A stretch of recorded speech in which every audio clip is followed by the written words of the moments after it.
Let's take a look at working with scoping, and this is related to today's lesson. I'm just going to recreate this. So to begin, we want to add in the image that we're going to scope, and scope just means to trace.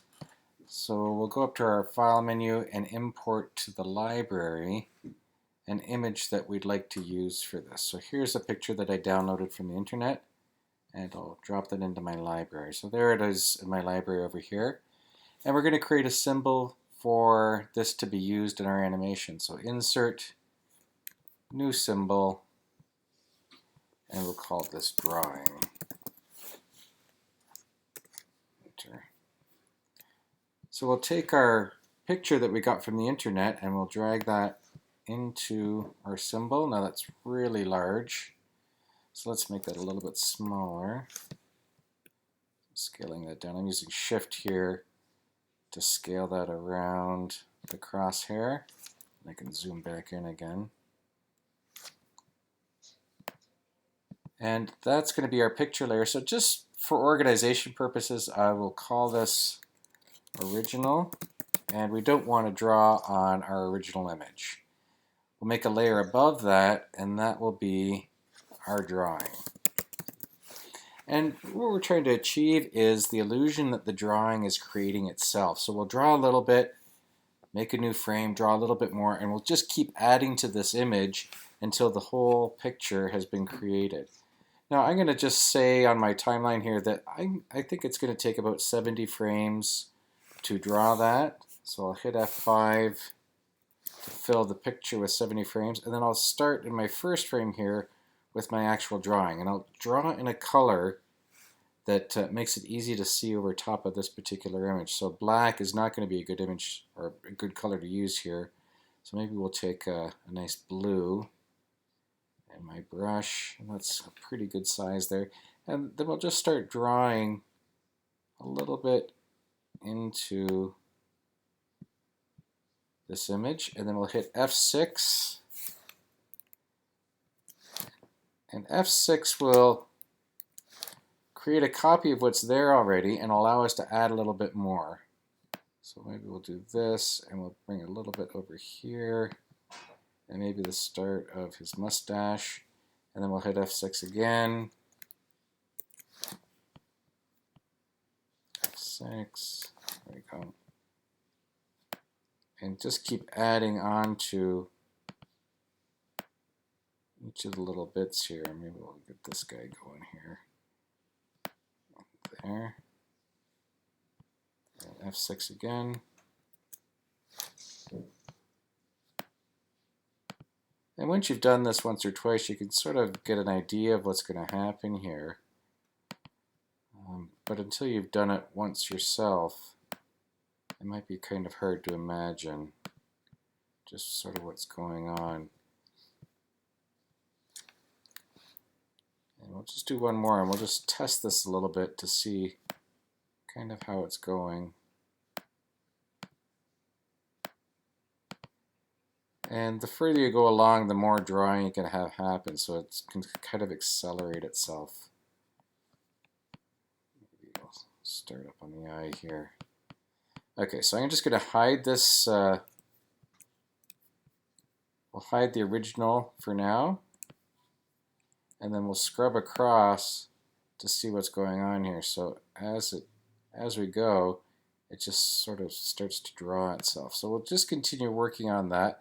I'm going to pause the video right now, and we'll sort of come in as I'm finishing up the drawing here. So I've done quite a bit of drawing here, and we'll just hide the picture to sort of see how far we've come. So we got the sort of whole outline done in blue here, and now I'm just starting to fill in some of the colors. So as I'm stepping through here, you can see putting in the shadows, and then we'll get some of the highlights in here. So F6, find a lighter shade of brown here. Just make sure we're not clicked on anything first before we choose our color. So maybe something along those lines. And, well, it's not a great choice, but F6 again. Expand that out a little bit.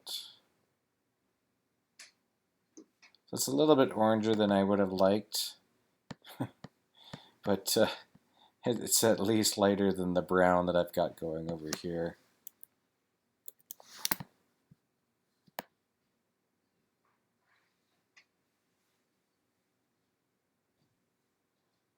I'll just try to quickly finish this up now. Okay, so we're getting pretty close now. We just got the mustache to do here, and then the coat and the neck. So I'm just going to add another keyframe as we're continuing along. Clicking off so we don't have anything selected. Now I'm just going to use the eyedropper to pick up that lighter shade of sort of gray. And it changes my color automatically for me. And I'm just going to fill this in.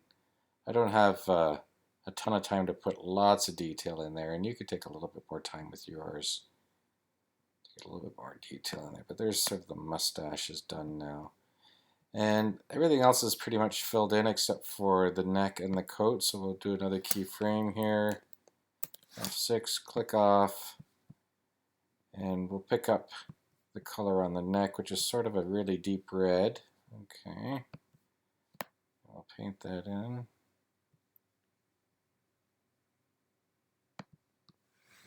And then just use the fill for the jacket. So let's pick up the black that's there.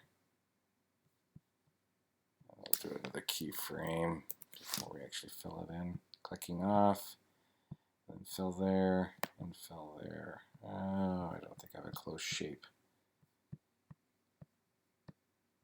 So let me just see what got filled in. So I got everything except this over here.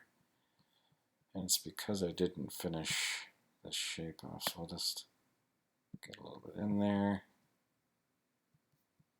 Fill it. There, we've got it all now. And I can see here I've missed a little bit of the ear. So I'm just going to take maybe the medium color there. So I'll pick up like that. Oops. Clicking off first. Eyedropper. Pick up that medium color. One last keyframe. And paint that in there. Now the blue doesn't look great with this. I could have changed it at some point. Maybe I should have, but we're getting an idea of how this goes. Now this looks pretty good, but I know that if I turn off the picture underneath, I'm going to see some problems here. So I'm just going to turn that off here. I can see that I've missed the eyebrows, I've missed the hat, but I've also got all these little white bits in here. Now I can get rid of those pretty easily if I change my paint mode to paint behind, and then pick up a color here. And anywhere where I paint now, it's only going to fill in the little dots that are behind. So if I've missed a spot somewhere along the line, I can just quickly get that now, and it's only going to put it in those little white bits. It helps get rid of that in my drawing. Now in here I want a really dark gray.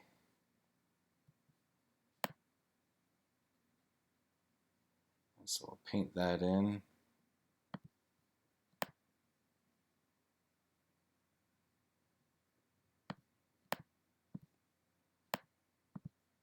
Get rid of some of those little bits of white here and there. Make this look like a wrinkle. And then maybe just use the bucket to fill in the hat here.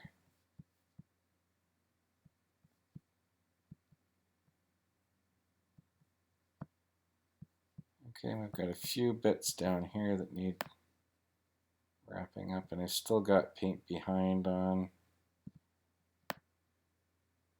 Because they're so small, it doesn't really matter what color they are as long as they're not white. Anything dark like this just kind of gets lost in there.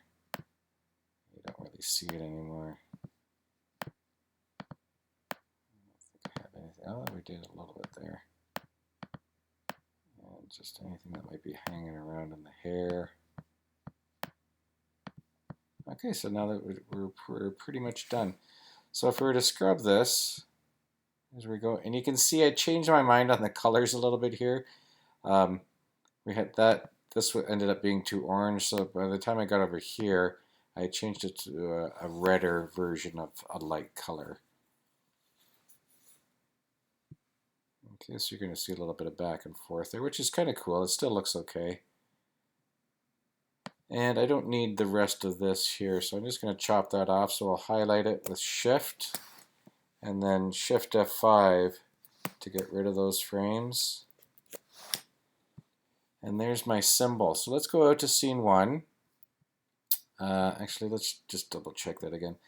So it's 54 frames it took me to do the drawing. So I'm going to show this in 80 frames. So we'll fill our timeline with 80, F5, put our drawing on the stage.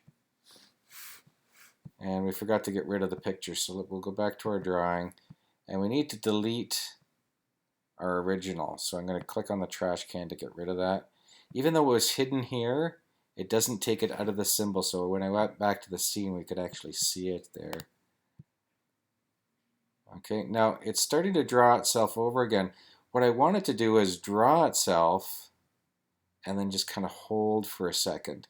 So I've put more frames than it actually took to draw. It was only 54, but I put 80. I'm going to choose that symbol, so I'm just clicking on it with my arrow, and we'll go to the Property tab, and on looping, instead of repeating when there's more frames than the symbol, we're just going to say play once. So the extra frames, it just holds it there. So it draws and then holds for a second. So it draws and holds. And we could change our stage color. So we'll click on the stage. Maybe give it a nice light blue. Yeah, maybe not. No, that doesn't work either. Yeah, that's better. Okay, the blue and the green tie in nicely. Maybe just scale this up a little bit, so we'll transform it so that it fills the stage. I don't really mind if I lose a little bit of the hat or the shoulder. This is a pretty tightly cropped image anyway. So there, it's all done. Let's do a Control Enter to see what that looks like. It draws it all in and holds. And if the blue was a different color, that would be even more awesome. Maybe black would be great, but we wouldn't be able to see the black while we were drawing. But that's scoping, and that's it. And you can take this idea into what we need to do for working with legs and scoping the walking cycle. So move from here to the walking cycle, and what you've learned here will help you out with that.